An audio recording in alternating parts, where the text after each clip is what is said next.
Assalamualaikum warahmatullahi wabarakatuh. Cerita ini mengisahkan tentang Arman, seorang pemuda ojek online berusia 25 tahun yang menemukan gadis berusia 12 tahun di tepi sungai dan merawatnya. Hingga di suatu hari gadis itu hamil. Apa yang sebenarnya terjadi? Apakah Arman yang melakukannya? Sebelum menyimak kisahnya, sempatkanlah menulis sholawat Nabi di kolom komentar sebagai tanda penghormatan kita kepada beliau. Langit sore itu berwarna jingga keemasan, menyisakan kilau cahaya matahari yang perlahan tenggelam di balik perbukitan kecil. Suara gemericik air sungai mengalun pelan, berpadu dengan semilir angin yang menyejukkan hati. Di tepi sungai itulah Arman duduk termenung, memandangi aliran air yang mengalir tenang, seakan sedang berbicara dengan alam tentang penatnya hidup. Arman, seorang pemuda berusia 25 tahun, sehari-harinya bekerja sebagai ojek online di kota kecil itu. Hidupnya sederhana, tinggal di rumah kontrakan kecil pinggiran kampung. Ia terbiasa menjalani hari-harinya sendiri, tanpa keluarga, tanpa kekasih, hanya ditemani motornya dan kenangan masa lalu yang tak ingin lagi ia sentuh. Sore itu, tubuhnya terasa lelah setelah seharian mengantar penumpang ke sana kemari. Ia memutuskan untuk beristirahat sejenak di bawah pohon beringin tua di tepi sungai, tempat yang biasa ia datangi untuk menenangkan hati. Namun, ketenangan itu mendadak buyar ketika matanya menangkap sesuatu yang aneh di kejauhan. Sesosok tubuh kecil, tergeletak di antara semak dan batu-batu di pinggir sungai. Tubuh itu tak bergerak. Dengan jantung berdebar, Arman bergegas bangkit dan menghampiri. Langkahnya cepat, penuh kecemasan. Sesampainya di sana, ia tertegun. Seorang gadis kecil dengan rambut panjang kusut, pakaian kotor, dan tubuh penuh luka lebam terbaring lemas. Wajahnya pucat, dan matanya tertutup rapat. "Ya Tuhan," gumam Arman lirih. Ia berjongkok, meletakkan dua jari di leher gadis itu, mencari denyut nadi. Jantungnya nyaris berhenti saat menanti.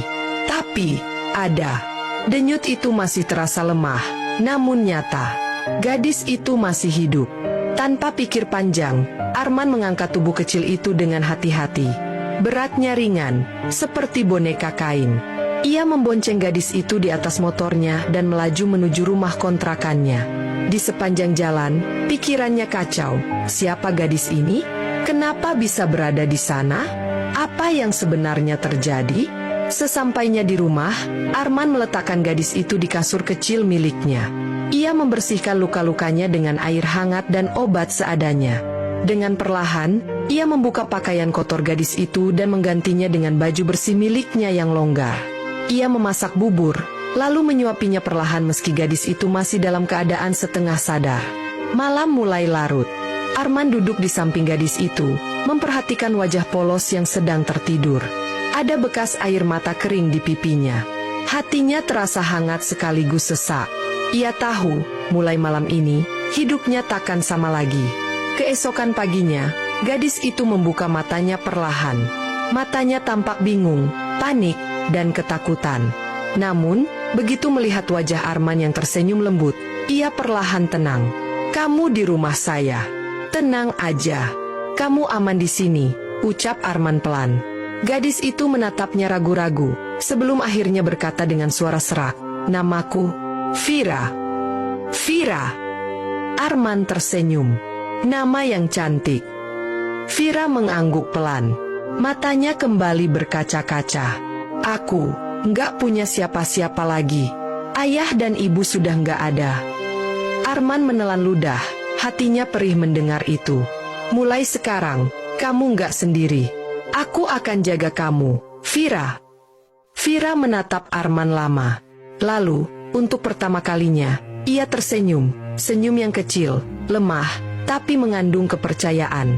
Senyum itu menyelinap ke dalam hati Arman, menyalakan cahaya yang sudah lama padam. Di rumah kecil itu, dimulailah kisah mereka. Kisah yang tak pernah mereka bayangkan akan membawa mereka ke ujung takdir yang begitu luar biasa. Hari-hari berlalu sejak Fira tinggal bersama Arman. Tubuhnya yang dulu lemah kini mulai tampak segar dan sehat. Luka-luka di tubuhnya perlahan mengering, dan rona wajahnya kembali berseri.